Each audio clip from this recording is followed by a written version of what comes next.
علیہ وآلہ وسلم کی تابعداری پر حرص دلانے میں اول عقائد کی درست کرنے سے اور پھر فقہ کی ضروری احکام جانے سے اور اس بیان میں کہ حق تعالی سے بوسیلہ یا بے وسیلہ اسی کو طلب کرنا چاہیے، اور اس کے مناسب بیان میں مرزا بدیع الزمان کی طرف لکھا ہے۔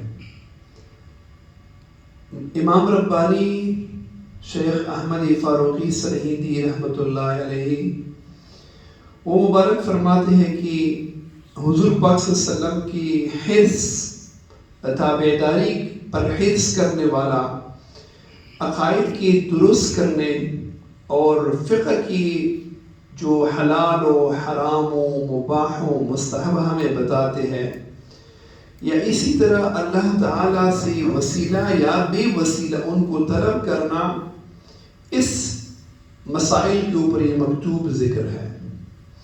سلمکم اللہ وعافاکم، حضرت مجدد اپنے دوست رفیق کو بدیع الزمان کو لکھتے ہیں، حق تعالی آپ کو سلامت اور عافیت سے رکھے، دونوں جہان کی سعادت کا نقد، دونوں جہان کی نیکبختی کی حصول، ان کا نقد سید کونین صلی اللہ علیہ وآلہ وسلم کی متابعت پر وابستہ ہے۔ دونوں جہانوں کی حصول، دونوں جہانوں کی سعادت، کامیابی اور حاصل حضور پاک کی اتباع میں موجود ہے۔ اگر اس کی اتباع نہیں تو آپ کو دنیا میں بھی کوئی عزت نہیں، دنیا میں بھی آپ کے لیے کوئی فائدہ منفعت نہیں، اور آخرت میں تو محروم ہی محروم رہے گا۔ اگر آپ وہ نقد، وہ معاملہ، وہ طلب یا وہ معاملہ حاصل کرنا چاہتے ہو تو حضور کی متابعت لازم ہے۔ ایسی طریق پر ہے کہ علماء اہل سنت والجماعت نے بیان فرمائی ہے، خدا ان کو ان کی کوشش کی جزا دے۔ اول اپنے عقیدوں کو ان بزرگواران کے عقائد کے موافق درست کرنا چاہیے، ان بزرگواران کے عقائد کے مطابق۔ حضرت مجدد رحمۃ اللہ علیہ فرماتے ہیں کہ جو بندے نے یہ سعی کی یا سعی کوشش کر رہا ہے، اللہ ان کو یہ سعادت بخش دے کہ وہ اللہ تک وصل ہو، اللہ کی معرفت حاصل کرے اور اللہ ان سے راضی ہو جائے۔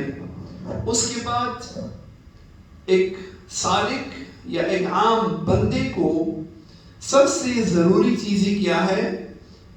اللہ کی دوستوں کی، اس بندوں کی کہ جس کی صحبت میں آپ کو جمعیت ملی ہو، آپ کو سلامتی ملی ہو، اس سے آپ کی ایمان، آپ کا قلب کو سلامتی اللہ نے عطا کی ہو، آپ کی شیخ و مرشد و مقتدا بزرگوار، ان کی عقیدے کے اوپر آپ ہونا چاہیے، آپ کا عقیدہ وہی ہو۔ مثال کے طور پہ کبھی آپ نے سنا ہے کہ کسی اللہ کی ولی کا کوئی سکھ مرید تھا؟ نہیں ہو سکتا نا۔ یا کبھی یہ دیکھا ہے کہ غوث ثقلین کی کوئی ہندو مرید تھا؟ نہیں ہو سکتا۔ ضروری ہے کہ آپ کی شیخ، آپ کی مقتدا، آپ کی پیر و مرشد جس عقیدے پر ہو تو آپ کو بھی وہی عقیدہ، آپ کی بھی وہی ہونا چاہیے۔ ایک بات۔ دوسرا، عقائد کے بعد، کیونکہ عقائد کیا چیز ہے؟ عقائد کیا چیز ہے؟ معتزلہ ہے، جبریہ ہے، قدریہ ہے، روافض ہے، نجدی ہے، مرزائی ہے، کرسچن ہے، یہودی، نصرانی، جتنے بھی مذاہب، جتنی بھی جماعتیں ہیں، جتنی بھی ادیان ہیں، ان کی اپنی اپنی عقائد ہے۔ ہمارا عقیدہ ختم نبوت کے اوپر ہے، ہاں اللہ کی نبی کی علم غیب کے اوپر ہمارا ایمان ہے. اب ایک بندہ ہے کہ وہ حضور کے علم غیب نہیں مانتا، حالانکہ قرآن کے اندر موجود ہے، حدیث مبارکہ کے اندر موجود ہے. حضور پاک صلی اللہ علیہ وسلم نے کتنی 100 حدیث مبارکہ ایسے بیان کیا، قیامت کے قرب ایسے ایسی ہوگی. یہ غیب آیا کہ نہیں آیا؟ ہاں 1400 1500 سال بعد کی، 1000 سال بعد کی، 2000 سال بعد کی بارے میں بتایا کہ نہیں بتایا؟ ہاں اب حضور پاک صلی اللہ علیہ وسلم نے قرآن کے اندر جب موسیٰ علیہ السلام کا واقعہ بیان کیا، اللہ نے جبریل امین کی ذریعے ان کو غیوب غیب سے اطلاع دیا کہ نہیں دیا؟ ہاں دیا نا. حضور نے غیب بیان کی، جبریل امین کی وسیلے ہیں، لیکن غیب کی بات کہ وہ اس وقت حاضر تو نہیں تھا نا. اب ایک بندہ نمازی بھی ہے، کلمہ بھی پڑھتا ہے، میرے اور آپ کے بھائی بھی ہو سکتے ہیں. کیسے ڈاکٹر صاحب؟ اب وہ کہتے نہیں حضور کوئی غیب نہیں جانتا، قرآن سے انکار کیا کہ نہیں کیا؟ ہاں اب مرشد کہتے کہ حضور غیب جانتے ہیں، حضور غیب دان ہے. حضور منبر پہ کھڑے ہو کے اور یا ساریہ تو الجبل الجبل، او ساریہ جبل کی پہاڑ کی طرف دیکھو، پہاڑ کی طرف دیکھو. 300 میل فاصلہ ہے، وہاں ساریہ کو حضور کی آواز جاتے ہو، جو ہی پہاڑ کی طرف دیکھتے کہ پیچھے سے کفار نے، مشرکین نے حملہ کیا، ساتھی تلوار اٹھا کے مقابلہ کیا. یہ کیا چیز تھی؟ حضور کو غیب اللہ نے دکھایا کہ نہیں دکھایا؟ جو حضور نے دیکھا یہ حضور کی ذاتی نہیں، یہ حضور کو رب نے عطا کی ہے، اللہ کی عطا ہے جو حضور کے پاس علم غیب ہے. ایک شخص، میں انجینئر ہوں، میں الیکٹریشین ہوں، ہاں میں کہوں میں الیکٹریشین ہوں، مجھے کسی سے یہ نہیں ملا، یہ ہو سکتی ہے؟ کبھی نہیں ہو سکتی. اگر میں ابھی مکتوبات شریف پڑھا تو میں کہتا ہوں نہیں اس کو میں خود سمجھتا ہوں، تو یہ جھوٹ ہے. میں نے مباحثہ سے بار بار سنا، مجھے یاد ہوا. اب مجھے عطا کہاں سے ہوئی ہے؟ مباحثہ رحمت ہے، لیکن میں مکتوبات شریف کو تم لوگوں کو پڑھاتا ہوں، جو ابھی میں پڑھتا ہوں اس کا مجھے علم ہے. ہاں علم میری ہے، یہ علم میری ذاتی نہیں ہے، اللہ نے عطا کی ہے ایک بندے کے وسیلے. حضور پاک کو اللہ نے علم غیب عطا کی ہے، جبریل امین کے ذریعے وحی کی ہے، اللہ نے ان کو دکھایا ہے، جو بھی ہے ان کو اللہ کی طرف سے ہی ملی ہے. حضور اللہ ہو سکتے ہیں، رب نہیں ہو سکتا نا، بندہ ہے اللہ کے. حضور کو کس نے پیدا کیا؟ اللہ نے پیدا کیا. چاہے وہ 50 لاکھ سال پہلے پیدا کیا، چاہے بعد میں پیدا کس نے کیا؟ وہ اللہ کا بندہ ہے اور رب ان کا مالک اور اللہ ہے، رب ہے. یہ ہمارا عقیدہ ایمان ہے. اب اگر مرشد، بزرگ، شیخ، مقتدی، اس کا ایمان و یقین اس پر ہے کہ حضور کو اللہ نے علم غیب دی ہے، اور مرید کہیں کہ نہیں میں نہیں مانتا، تو درمیان میں کلیش ہوگی، اس کو فیض نہیں ملے گی. آپ کو مرید کو چاہیے اپنے مقتدی، اپنے مرشد، اپنے استاد کی عقیدے کے اوپر ہو. مبارک رحمۃ اللہ علیہ کی شافعی مریدین میں تھے، امام شافعی صاحب کے مسلک، کرد لوگ شافعی ہے، حنبلی بھی تھے، مالکی بھی تھے. تو جب شافعی لوگ آتے تھے، مبارک رحمۃ اللہ علیہ نے فرماتے تھے کہ آپ لوگ جب یہاں تشریف لاتے آتے ہو تو آپ یہاں پہ حنفی مسلک کے مطابق نماز پڑھا کرو، کیونکہ مرشد کی عمل مرید کے لیے کیا ہوتی ہے؟ فقہ. ہاں ایک چیز کے لیے توجہ کر دیں، ہمارے ایک خلیفہ صاحب ہے، وہ بیچارے کے گھٹنوں کا پرابلم ہے، ضعیف ہے، پیر صاحب ہے وہ. اب ان کی وہ جب نماز سے اٹھتے ہیں نا تو پہلے گھٹنوں کو اٹھاتے ہیں، پھر ہاتھوں کو ایسے اٹھاتے ہیں، کیونکہ اس کے گھٹنوں کے اوپر زور نہیں لا سکتے. اب ان کی چند مریدین کو میں نے دیکھا وہ بھی ایسے نماز پڑھتے تھے.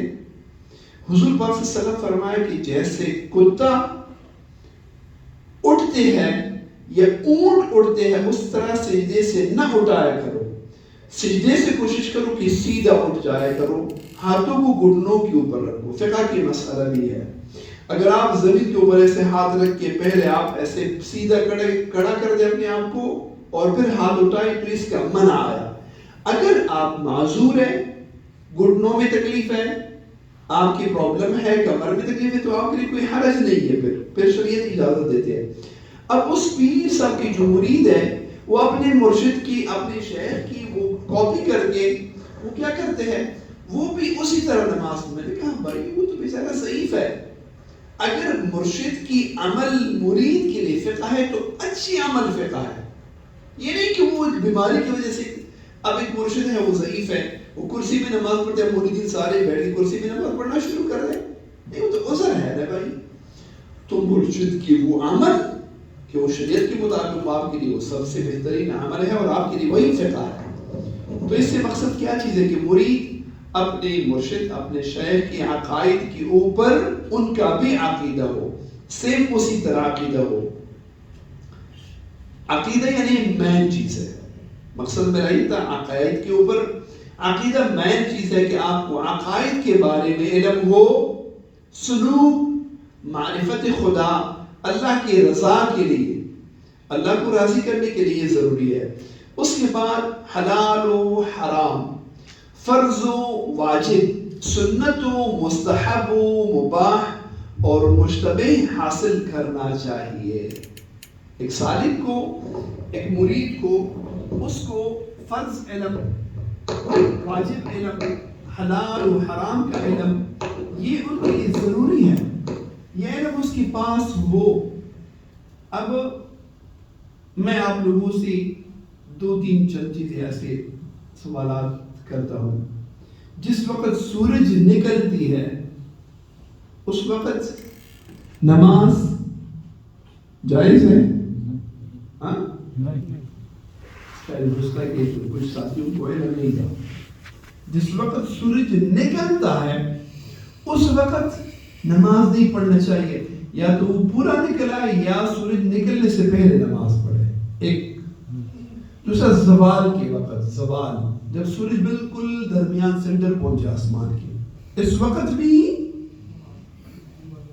ویٹ کر لے 10-15 منٹ، اس کے بعد پھر نماز پڑھ لے۔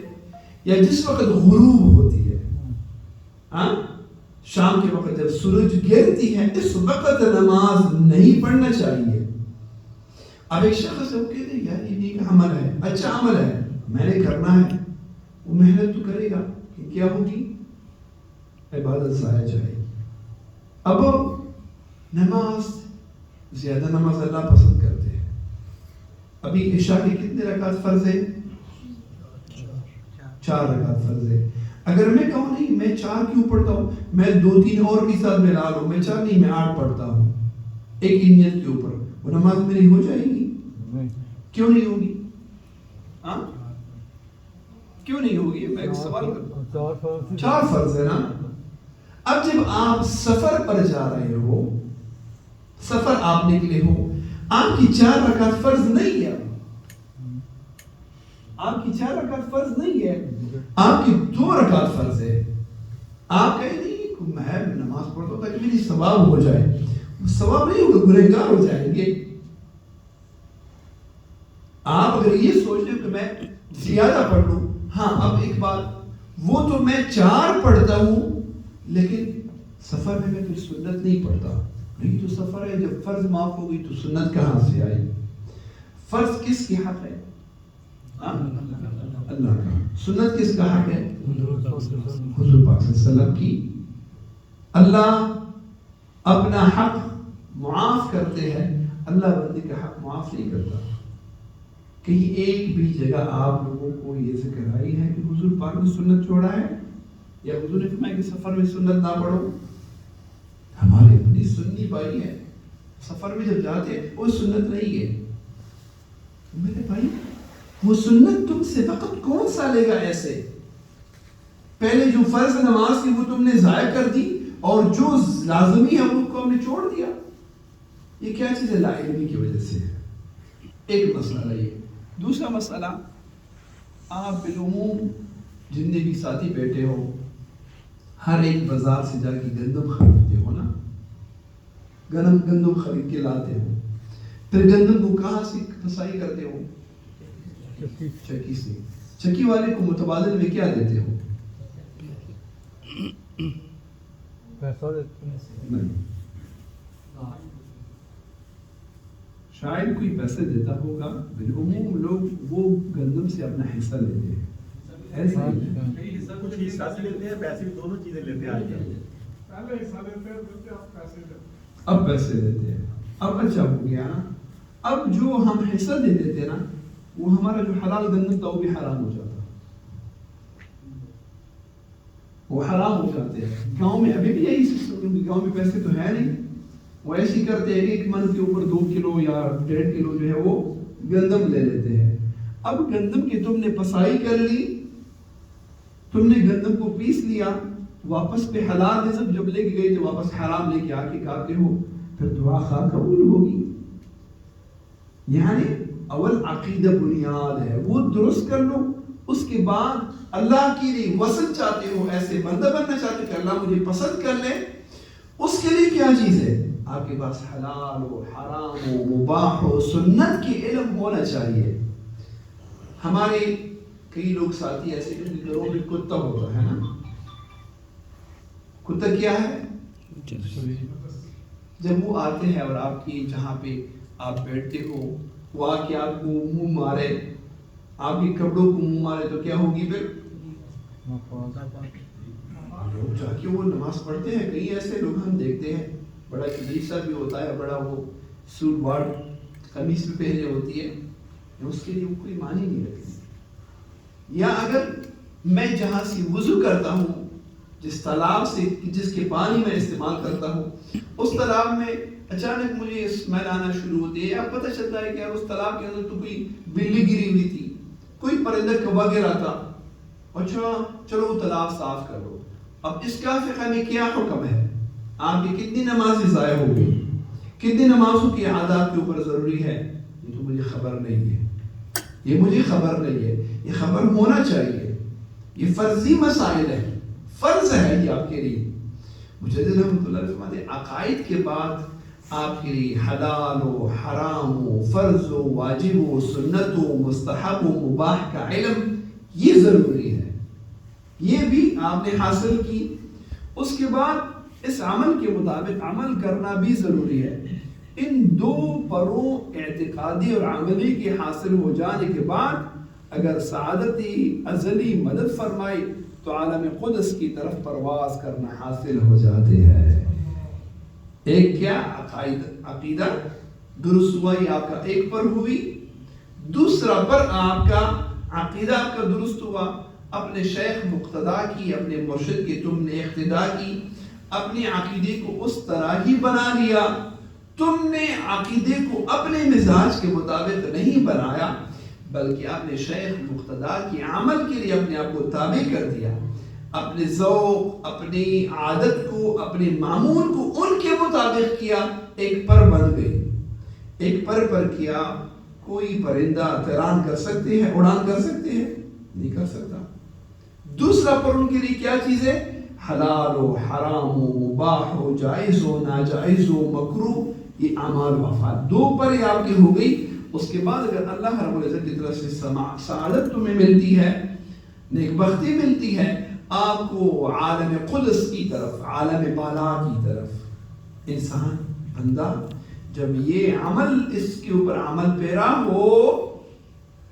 حضور پاک صلی اللہ علیہ وسلم مبارک کی معراج کہاں ہوئی تھی؟ زمین پر کہ آسمانوں سے فوق؟ ہاں، جنت کدھر ہے؟ اوپر ہے نا، ہم نیچے ہیں۔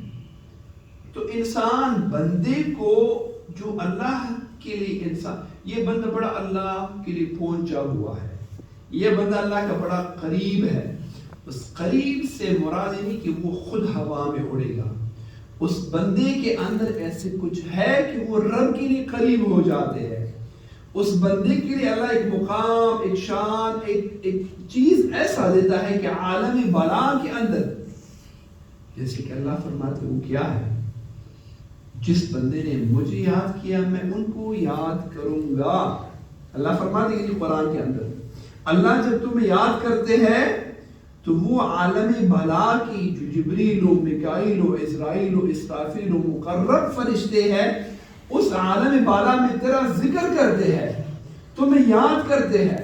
اس عالم بالا سے یہ میسج، یہ پیام آتی ہے دنیا میں، لوگوں کے دلوں میں اللہ القاء کرتے ہیں یہ اللہ کے لیے بڑا قریب ہے. ذکر کہاں ہوا؟ عالم بالا میں. یعنی آپ کی جو مقام عالم قدس کی طرف آپ کی پرواز، یعنی اللہ کی نزد آپ کی قبولیت، اللہ کی نزد آپ کی تصدیق جب ہوتی ہے تو آپ رب کے لیے اوپر قریب ہو جاتے ہو، آپ اللہ کے لیے قریب ہوتے ہو. آپ کی یہ پرواز شروع ہو جاتی ہے. کس وقت شروع ہوتی ہے؟ سب سے اول آپ کی عقیدہ درست ہو، اس کے بعد آپ کو حلال و حرام کا علم ہو. وَبِدُونِهَا خَرْطُ الْقِطَاعِ، ورنہ بے فائدہ رنج ہے اور دنیا کمینی اس لائق نہیں ہے کہ اس کو اصلی مطلوب سے شمار کرے. دنیا کمینی، دنیا کیا چیز ہے؟ دنیا کہ وہ آپ کو جو رب سے غافل کر دے، جو بھی رب کی یاد سے آپ کے دل کو غافل کر دے. مجاہد رحمۃ اللہ علیہ فرماتے ہیں وہ اس لائق نہیں کہ اس کو اپنا مطلوب بنایا جائے، جیسے کہ ہم نے مطلوب بنایا ہے، جیسے کہ ہم نے دنیا کے ساری امور کو چھوڑ کے دنیا کو مطلوب بنایا ہے. حضور صلی اللہ علیہ وآلہ وسلم مبارک، جیسے کہ میں نے کل بھی بیان میں آپ کو بیان کیا، حضور فرماتے ہیں قرب قیامت کیا ہوگی؟ قرب قیامت کی ایک علامت یہ ہوگی کہ جو نااہل لوگ تھے، جو بے نسب لوگ تھے، جو ذات کی نکمے تھے، آخر وقت میں دنیا کی جاہ و جلال کی وجہ سے لوگ اس کا بڑا باعزت سمجھیں گے. باعزت لوگوں کو لوگ نکمے اور بیکار سمجھیں گے. کس وجہ سے؟ حضور پاک فرماتے ہیں وہ صرف نکمہ نہیں، اس کا باپ بھی نکمہ تھا، اس کا باپ بھی کا بھی کوئی ذات نسل نہیں تھی. تو یہ کیا چیز ہے؟ اللہ کے لیے آپ کی دنیا اس کا کوئی مقام نہیں، کوئی حیثیت نہیں. حدیث مبارکہ میں اگر دنیا کا جاہ و جلال کا، دنیاوی چیزوں کا، نعمتوں کا اگر رب کے سامنے کوئی مقام یا کوئی وقار، کوئی ویلیو ہوتی، اللہ کسی کافر کو ایک مچھر کے برابر بھی دنیا نہ دیتا. کیونکہ اللہ رب العزت کافر کو کبھی بھی عزت نہیں دے گا. ہم دیکھتے ہیں کہ ہمیں جو عزت نظر آتے ہیں یہ عزت نہیں ہے. عزت وہ ہے کہ رب کی نزد آپ کی. حضرت آسیہ رضی اللہ عنہ مبارکہ، حضور پاک نے ارشاد فرمایا آسیہ اگر عورتوں میں کوئی نبی آتی، آسیہ نبی ہوتی. وہ کس کی بیوی تھی؟ فرعون، نمرود، شداد ظالم کی. فرعون کون تھا؟ جس نے خدائی کا دعوت کیا. آسیہ کے اوپر کتنی تکالیف گزری، اس کے جسم کے اوپر کیل ٹھوک دیا تھا، اس کو دنیا جہان کے زجر تکلیف دیا تھا. ظاہری صورت میں ان کا عزت تو نہیں تھا نا، درد و الم بھی تھی. حضور صلی اللہ علیہ وسلم فرماتے ہیں مجھ جتنا تکلیف کائنات میں کسی بھی انسان پر نہیں آیا، مجھ جتنا تکلیف کائنات میں کسی بندے پر نہیں آیا. حضور پاک صلی اللہ علیہ وسلم مبارک کے کپڑے وہ اللہ کے حبیب ہے کہ جس کی والضحیٰ چہرے کے طفیل، جس کے آنے کے وسیلے اللہ نے پوری کائنات تخلیق کی ہے. اس مبارک کے کپڑوں میں پیوند ہوا کرتا تھا. اس مبارک نے اپنے پیٹ کے ساتھ پتھر باندھے ہوئے تھے. اس مبارک کی کوئی بہترین ایسے قیمتی بڑا کوئی صفہ بیڈ نہیں تھا، کوئی بڑا شاہی محل نہیں بنایا تھا. کیا اللہ کے حبیب سے کوئی زیادہ باعزت ہو سکتے ہیں؟ ابھی جہل و ابھی لہب و عتبہ و شیبہ کا بڑا بڑا نام، بڑے بڑے قیمتی لباس، عمدہ لباس، کیا وہ باعزت تھے؟ وہ بے عزت تھے. صحابہ کرام جو حضور پاک کے پاس ہوتے تھے کتنی تکالیف آتی تھی، کتنی بھوک، کتنی پیاس، کتنی غربت تھی. بلال حبشی غلام ہے، حبش سے آیا ہے. اللہ کے نزد اس کا کیا مقام ہے، کیا شان ہے. وہ عزت ہے کہ نہیں ہے؟ تو دنیا کی وجہ سے مجدد رحمۃ اللہ علیہ فرمائے دنیا کمینی کی وجہ سے اپنے آپ کو یہ لا حاصل ہے، اس کو اپنا مطلوب نہ بنائے، اس کو اپنا مطلوب نہ بنائے۔ واش روم ہم اور آپ بناتے ہیں کہ نہیں بناتے؟ ہاں، اب کوئی شخص ایسا ہے کہ وہ واش روم میں سو جائے، وہاں پہ سارا دن بیٹھا رہے، قضائے حاجت کے لیے جاتے ہیں اور واپس آتے ہیں، ایسا ہی ہے نا۔ اب اگر کوئی شخص دنیاوی کام کسب کرتے ہیں، جو کوئی بھی جاب کرے، کوئی بھی ہم بزنس کرے، کوئی بھی ہماری ایسے معاملہ ہو، اس خاطر نہیں کہ ہمارا مقصود یہ ہے، وہ دنیاوی کمائی، دنیا کی شغل ہمیں رحمان کی یاد سے غافل نہ کر دے، ہمیں اللہ کی یاد سے غافل نہ کر دے، کیونکہ اللہ نے ہماری تخلیق جو کی ہے وہ دنیا کی خاطر نہیں ہے، مگر الا لیعبدون، اللہ نے تخلیق کی ہے ہماری، ہم آئے ہیں دنیا میں صرف اللہ کی عبادت کی خاطر، صرف اللہ کی عبادت کی خاطر ہم آئے ہیں، ہماری آنا وہ اللہ کی عبادت کی خاطر ہے۔ یہ کہ ہم کام کرتے ہیں اس میں کوئی حرج نہیں ہے، کوئی ممانعت نہیں، کوئی قباحت نہیں ہے، ہم دنیاوی علوم حاصل کرتے ہیں، پی ایچ ڈی تخصص جو بھی ہم کرتے ہیں، ہم جا کے مدارس میں پڑھتے ہیں، یہ چیز کیا ہے، ممانعت اس کی نہیں ہے، لیکن مقصود ہمارا وہ ہے کہ اللہ کی یاد، اللہ کا ذکر۔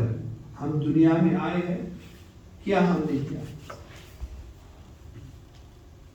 ہم نے ایسے عمل کیا کہ میں اس کو قبر میں فرشتوں کو بتا دوں کہ میں نے یہ عمل کیا، میں نے جھوٹ نہیں بولا، میں نے کسی کے مال نہیں حلال حرام کا میں نے خیال رکھا، میں کسی کی صدقے نہیں رکھتا، میں فلاں کام نہیں کرتا، میں بڑا باوصول بندہ ہوں۔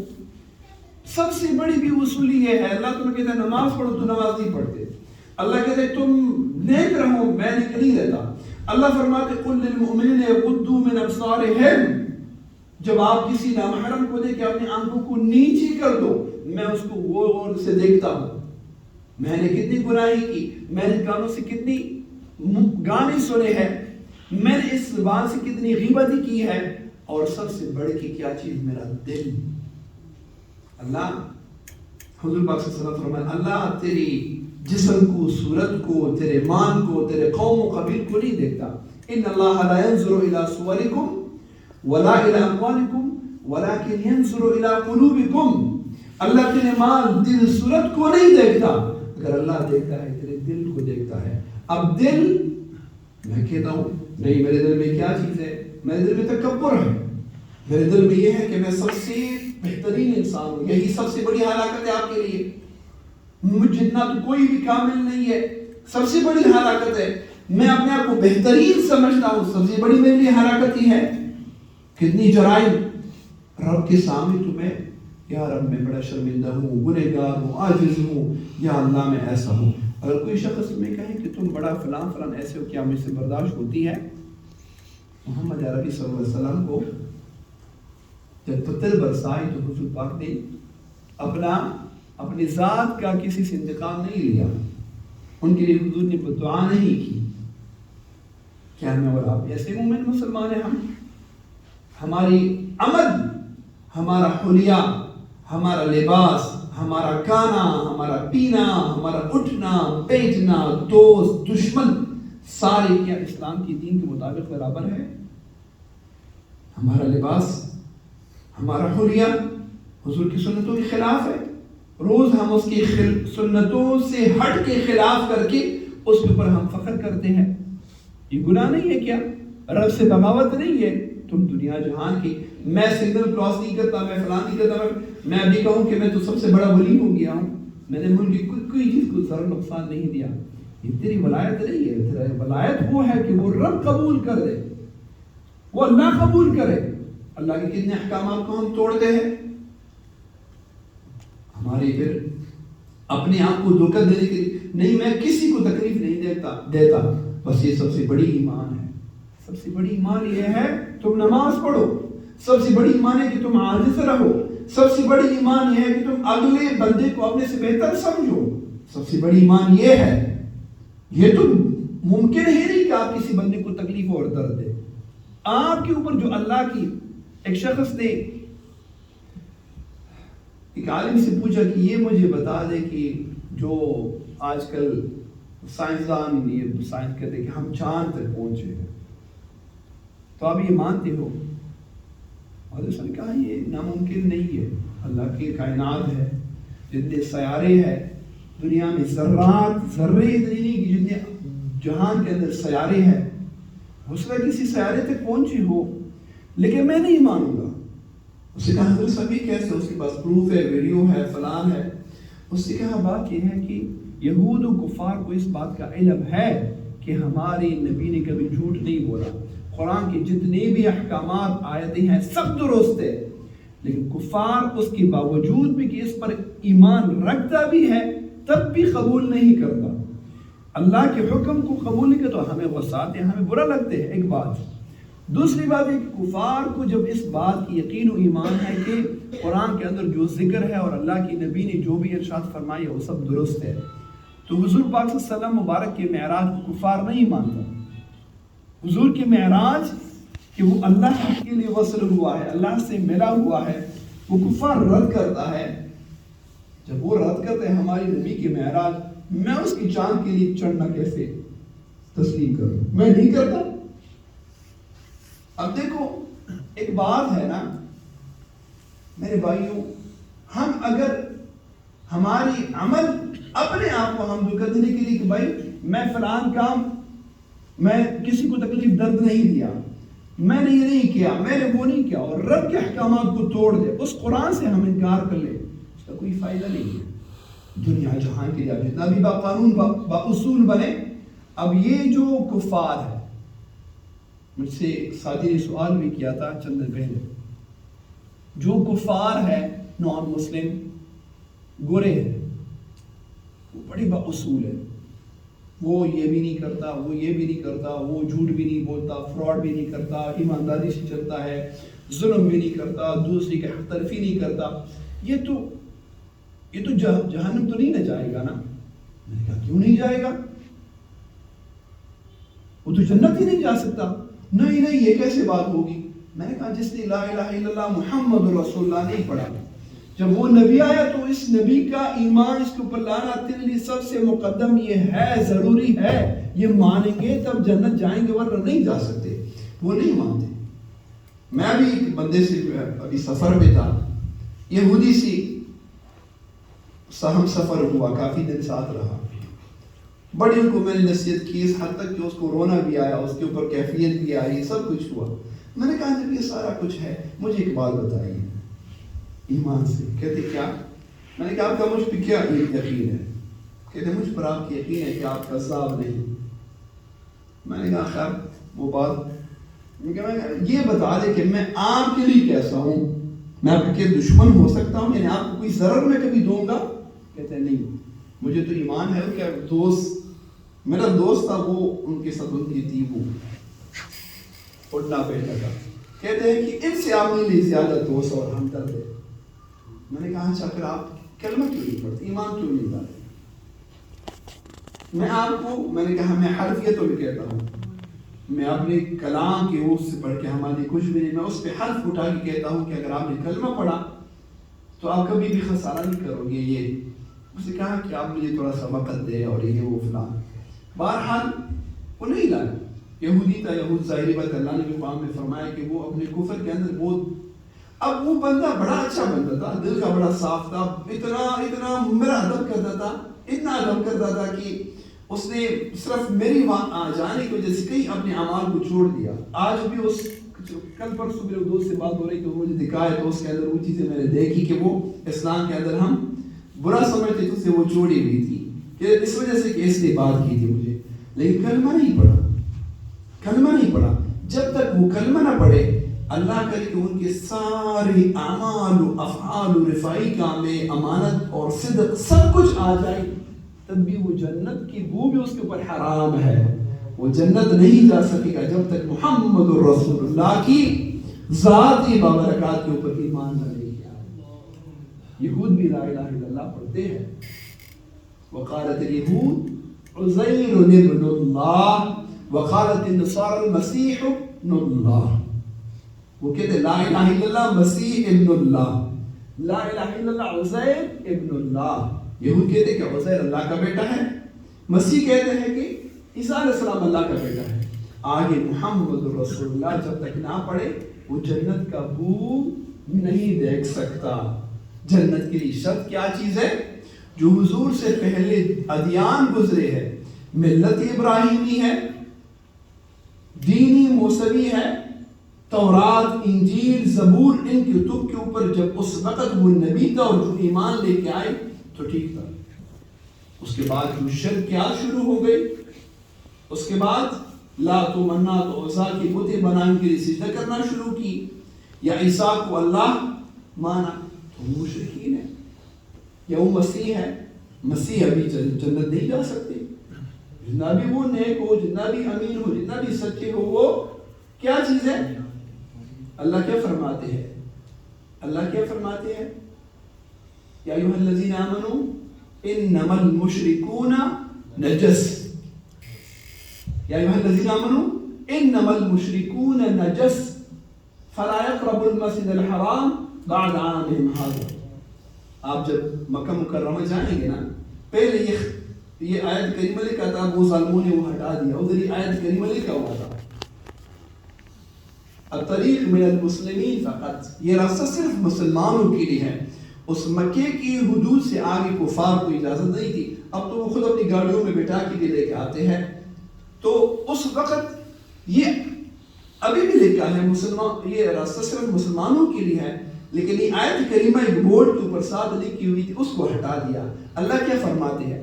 یا ایھا الذین آمنوا، اے ایمان والو، اے وہ لوگ جو ایمان لائے ہو، انما المشرکون، یہ جو مشرکین ہے یہ کیا ہے؟ اللہ کیا فرماتے ہیں؟ نجس۔ نجس کس کو کہتے ہیں؟ پلید کبھی پاک ہو سکتے ہیں؟ اللہ نے قرآن میں اس کے اوپر فرمایا کہ یہ مشرک، یہ پلید ہے، ناپاک ہے، سور بھی ناپاک ہے اور مشرک بھی ناپاک ہے۔ اللہ کیا فرماتے ہیں؟ فلا يقرب المسجد الحرام، میری مسجد حرام کے قریب ان کو نہ آنے دو، بعد عامہم ھذا، اس لیے کہ ان کی پھر عام ہو جائے گی، عادت ہو جائے گی، میری حرم مقدس پاک ہے اور یہ پلید ہے، اس پلید کو نہ آنے دو۔ جب اللہ ان کو پلید کہے، میں کہوں کہ نہیں یار یہ تو بڑے اچھے چنگے بندے ہیں۔ ہمارے فقہا فرماتے ہیں کہ مشرک کافر کو چاہے وہ کتنا بھی اصول کیوں نہ رہے، ان کو آپ نے اچھا نہیں کہنا، کیونکہ ان کی سب سے بڑی برائی، سب سے بڑی گناہ، سب سے بڑا جرم، سب سے بڑی بدبختی، سب سے بڑی ہلاکت یہ ہے کہ وہ اللہ کی نبی کو نہیں مانتا۔ ان کی سب سے بڑی ہلاکت، سب سے بڑی بدبختی یہ ہے۔ تو یہ چیز کیا تھا؟ کہاں سے شروع ہوا تھا کہ ہمارے عقائد، ہمیں ان چیزوں کے بارے میں علم ہونا چاہیے، تاکہ ہمیں یہ پتہ ہو کہ بھائی یہ جنتی ہے کہ جہنمی ہے، میں ایک جنتی کو جہنمی کافر تو دوں، جہنمی کو جنتی کافر تو دوں، نہیں۔ دین اسلام کیا چیز ہے؟ وَكَلِمَةُ اللَّهِ هِيَ الْعُلْيَا، اللہ کے کلمے، اللہ کے احکامات علیٰ، فوق ہے، ہم اس کے تابع ہیں۔ یہ نہیں کہ دین میں اپنے تابع کر دوں جیسے میرے مرضی ہو، جیسے کہ میں نے بیان کیا کہ سفر میں جاتے ہیں، ہماری یہاں سے سائیوال کتنا کلومیٹر بنتے ہیں؟ 100 کچھ سمتنگ۔ سائیوال میرا سگا بھائی ہے، میں ادھر جاتا ہوں، میں تو اپنے بھائی کے گھر آیا ہوں، میں وہاں پہ پورا نماز پڑھ لوں، آپ کا وہ پورا نماز رد ہوا۔ آپ مسافر ہیں، آپ کو اس بات کا اتنا علم تو ہونا چاہیے کہ میری سفر کہاں سے شروع ہوتی ہے، کہاں پر میں مسافرت میں ہوں، کہاں پہ میں مقیم ہوں۔ یہ تو اصول ہے، اتنا تو ہمارے پاس علم ہونا چاہیے۔ پھر یہ ہے کہ میں وہاں پہ پورا فرض پڑتا ہوں کہ یہ تو میرا اپنا بھائی کا گھر ہے، آپ کی اپنی بھائی کا گھر ہے، کسی غیر بھائی کا گھر نہیں ہے، لیکن تیرا گھر نہیں ہے، وہاں پہ تو مقیم نہیں ہے۔ جب آپ مقیم ہو، آپ کا بستر ہو، آپ کا کمرہ ہو، تب جا کے وہاں پہ آپ نے اقامت کی نماز پڑھنی ہے۔ تو یہ احکام ہماری لازمی ہے، حلال و حرام و مباح، اس کے بعد انسان کے عروج اللہ تک ہو جاتی ہے۔ لیکن ہم دنیا کے اوپر اتنا اپنے آپ کو مشغول رکھتے ہیں کہ اس کے لیے ہمارے پاس وقت بھی نہ ملے۔ ایک وقت ایسے آ جاتے ہیں کہ پھر ہمارے پڑھنے کو دل کرتا ہے کہ پھر دل ذہن میں ٹکتا نہیں ہے، یاد نہیں ہوتی، کیونکہ وہ وقت گزر چکا ہوتا ہے۔ اللہ پاک ہمیں توفیق دے کہ ہم کم از کم حلال و حرام و فرائض کو سمجھے جانے.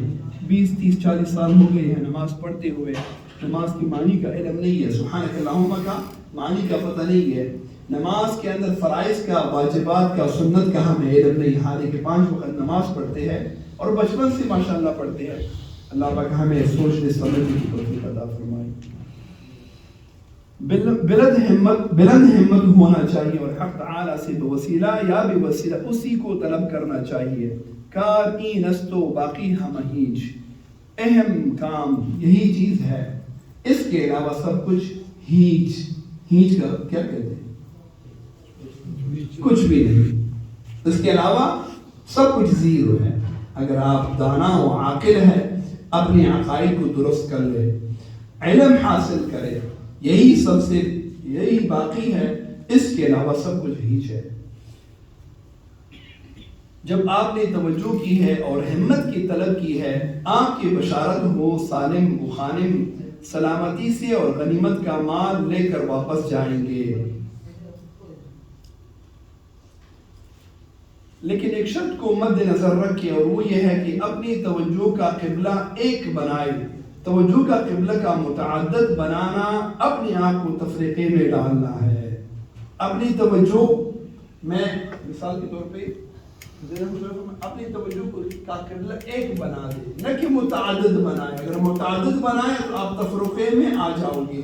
میں ایک شخص ہے بالعموم، ایک عالم، ہم اس کو جانتے ہیں، بڑا اچھا عالم ہے، محدث ہے، نیک انسان ہے، قرآن و حدیث سناتے ہیں.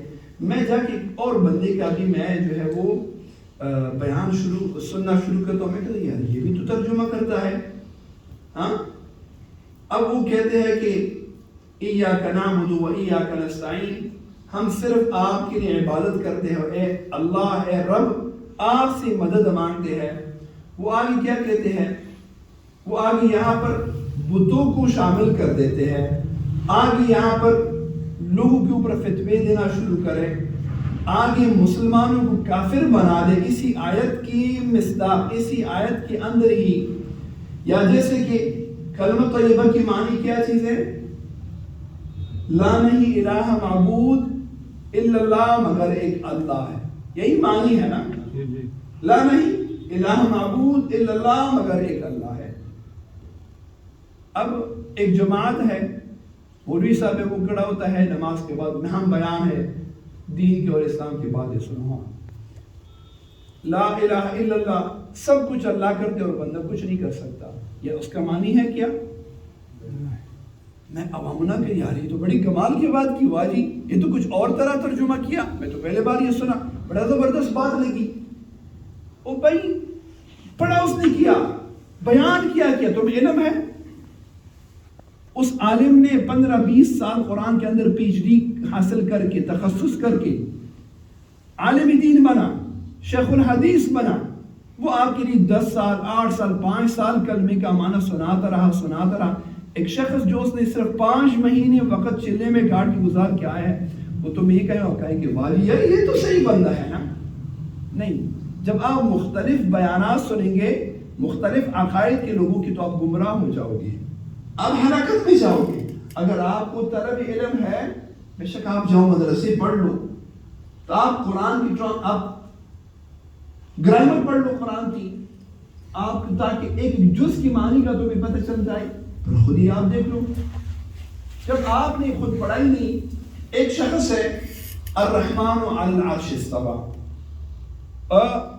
قرآن کے اندر ہے اللہ کریم نے عرش کے اوپر، اللہ کا قدرت ہے، اللہ نے اس کے اوپر استوا کی ہے، بس اتنی معنی ہے. اللہ رب العزت عرش کے اوپر قادر ہے یا عرش کے اوپر استوا کی ہے. ایک جماعت لوگ ایسے بھی ہیں وہ قرآن کا ترجمہ کرتے ہوئے کیا کہتے ہیں؟ الرحمن، رحمان جو ہے، نعوذ باللہ میں یہ بیان کر رہا ہوں ان لوگوں کی طرف سے، اللہ رب العزت جو ہے وہ عرش کے اوپر بیٹھا ہوا ہے، پیر زمین کی طرف لٹکی ہوئی ہے. عرش کرسی ہے، اللہ کرسی کے اوپر بیٹھا ہوا ہے. میں اس چیز کے اوپر جو بیٹھا ہوں، میں اس کی محتاج ہوں کہ نہیں؟ ہاں، اگر یہ ہٹ جائے تو میں کیا ہو جاؤں گا؟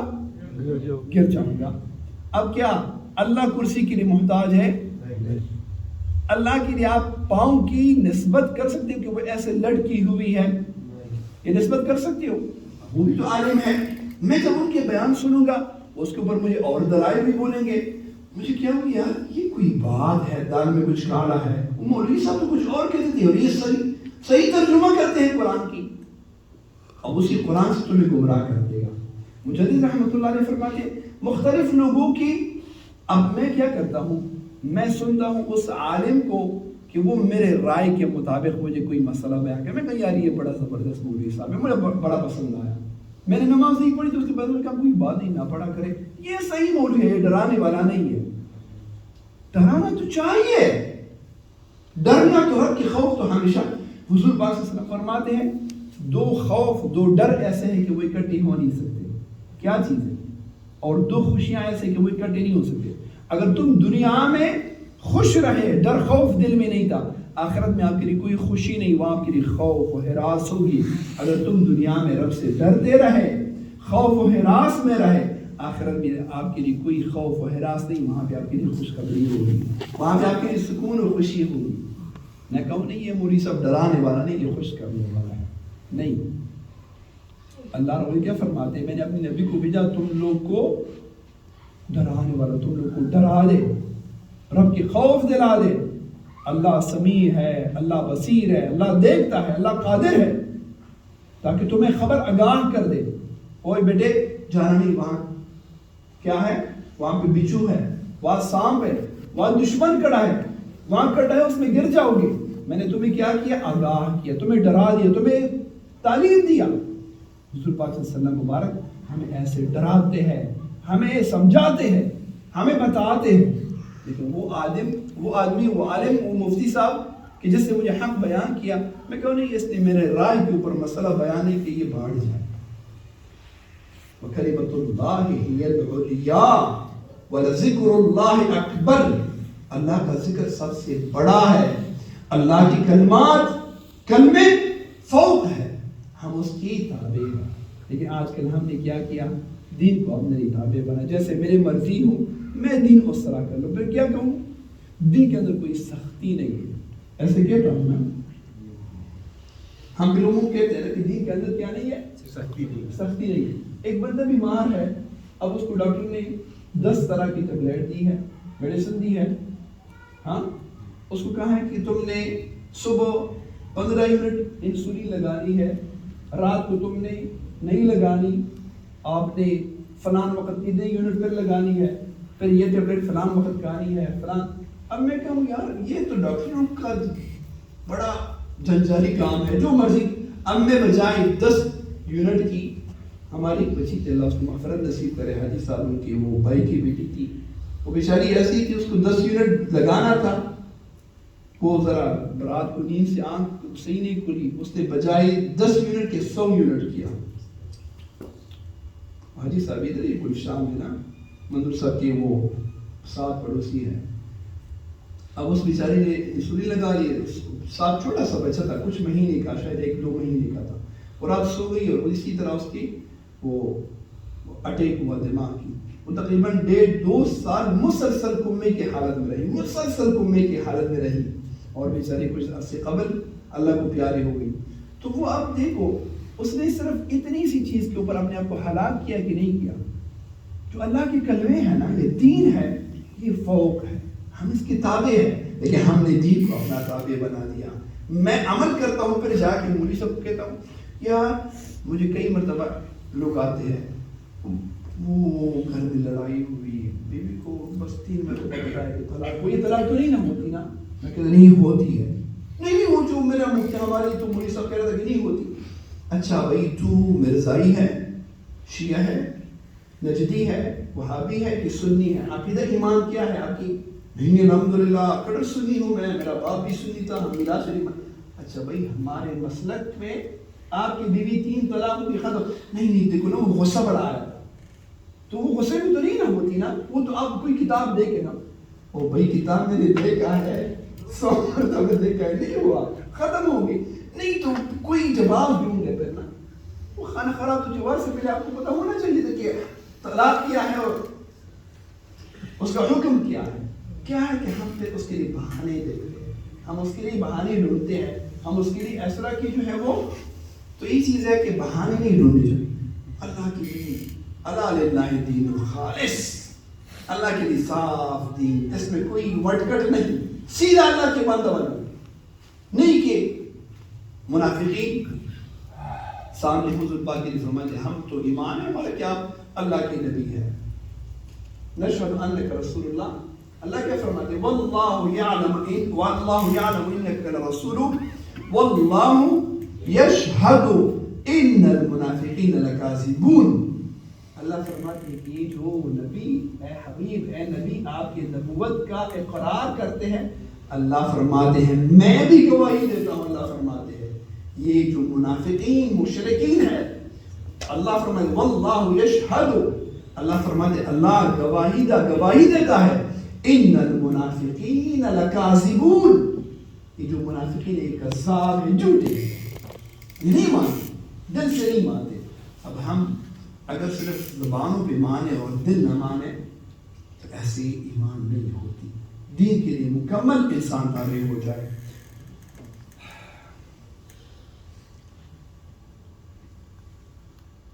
تو کہنے کا مقصد کیا چیز تھی کہ ہم متعدد لوگوں کی طرف جب توجہ کر دیتے ہیں وہ ہمیں تفرقے میں ڈالتے ہیں اور تفرقہ انسان کو ہلاک کر دیتے ہیں. مسئلہ مشہور ہے ہر کی یک جاست ہم اجاز و ہر کی ہم اجاز در ہیچ جاست. جو ایک جگہ ہے وہ سب جگہ ہے اور جو سب جگہ ہے وہ کسی جگہ نہیں ہے. اب ایک شخص کہے کہ نہیں ان کے ساتھ بھی ہو، کچھ لوگ کہتے ہیں نہیں میں سب کے ساتھ رکھتا ہوں.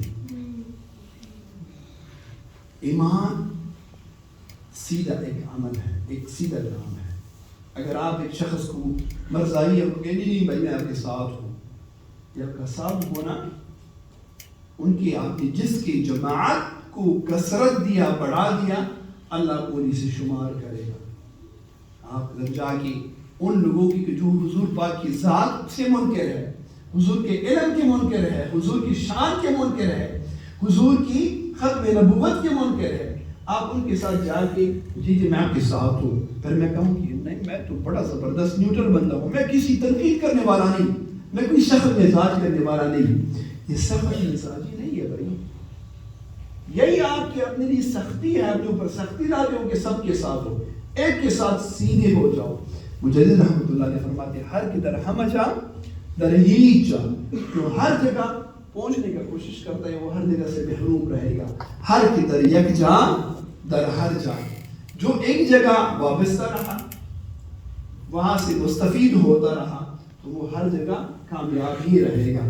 اللہ رب العزت ہمیں عمل کرنے کی توفیق عطا فرمائے. اللہ ہمارے عقائد کو درست کر دے. ہمیں اللہ کریم فرض و مستحب کی، سنت کی اور علم کی، اس کی علم عطا فرمائے. اللہ کریم ہمیں جو بھی علم عطا کرے عمل کی خاطر ہو، یہ نہیں کہ وہ نام و شہرت کی خاطر ہو. علم اگر بر دل زنی یا رشوت، علم اگر بر تن زنی ما رشوت. اگر علم کو صرف اپنی جان کے اوپر رکھ لے، اپنے لباس کے اوپر، اپنے نام و شہرت کی خاطر کر لے تو آپ کے لیے وہ سام بنے گا، آپ کی ہلاکت کا باعث بنے گا. اگر علم کو دل کے اوپر مارے، یعنی اس کے اوپر عمل کیا، وہ آپ کی دوست بنے گا. اللہ ہم اور آپ سے راضی ہو. اللہ پاک آپ سب کے حاضری کو قبول و منظور فرمائے. اللہ کریم ہمیں عمل صالح کرنے کے توفیق عطا فرمائے. اپنے گناہوں پہ ندامت بھی ایک استغفار ہے.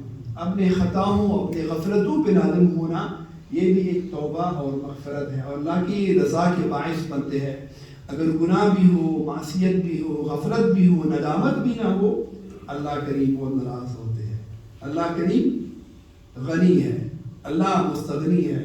اللہ رب العزت عالم سے غنی ہے. کوئی عبادت کی بندے کی، کسی انسان کے بندے کی طاعت و عبادت کے رب محتاج نہیں ہے. انسان صرف اتنا اپنا اصل کو سمجھے، صرف اتنا انسان کی اصل ہے کہ ناپاک نطفے سے بنا ہے. آج کا بڑا پیارا شہزادہ جوان جو اپنے اوپر گرد نہیں بیٹھنے دیتا، ناپاک نطفے سے 3 تہ کے اندر اللہ نے رکھ کے تمہیں بنا دیا. انسان کی اتنی کبر و انانیت تو اتنی اس کے اندر بڑائی ہے، لیکن وجود سارا غلاظت سے بھری ہوئی ہے، بدبو سے بھری ہوئی ہے. اور اس کا اصل پھر کیا ہے؟ کچھ عرصے بعد وہ ساری کیڑے بن کے بدبودار ہو جائیں گے. اس پر زیادہ مٹی ڈال دیں گے اس لیے کہ اس کی بدبو باہر نہ نکل آئے. ہاں، اس کی بدبو باہر نہ نکل آئے، اس لیے کہ اس کے کیڑے لوگوں کو نظر نہ آئے، اس کی عزت میں کمی نہ آئے. بڑا بہترین آدمی تھا، بڑا زبردست جوان تھا، بڑا مشہور معروف بندہ تھا، چودھری صاحب تھا، بڑا عالم تھا، بہت بہترین حافظ تھا، نعت تھا، فلان تھا. یہ مٹی ذرا زیادہ ڈال دے تاکہ شرمندگی نہ ہو. یہ انسان کی حقیقت ہے، اصل ہے. لیکن کتنی بڑائی، کتنے کبر، یہ جوانی، یہ وقت سے ایسی طرح سدا بہار رہے گا، ہرگز ایسا نہیں. یہ بزرگان سامنے بیٹھے ہیں، میں بھی بوڑھا ہو گیا ہوں. اس سے اگر پوچھے کہ زندگی کا کتنا آپ کو کیسے لگا، کتنی عمر کیسی گزری. نوح علیہ السلام کے پاس ایک کم 1000 سال عمر گزاری. جب عزرائیل آتے ہیں، عزرائیل وقت پورا ہے، روح لینے آیا ہوں. کہتے کیا اتنا جلدی؟ کہتے آپ کو پتہ کتنا عمر گزاری؟ کہتے اتنا پتہ ہے کہ ایک کمرے کے اندر 2 دروازے، ایک دروازے سے انٹر ہوا ہوں، دوسرے سے نکل رہا ہوں. یہ ہوا ہے. تو جو ہماری عمر گزری ہے 40 سال یا 50 سال، اس میں ہم نے کون سے ہم تک گئے کہ بڑا زندگی گزر گئی یا بڑا باقی ہے؟ نہیں، ایسے ہی زندگی گزر جائے گی. اور وہ شاب، وہ جوان کی اپنی جوانی کو اللہ کی عبادت میں صرف کر دے.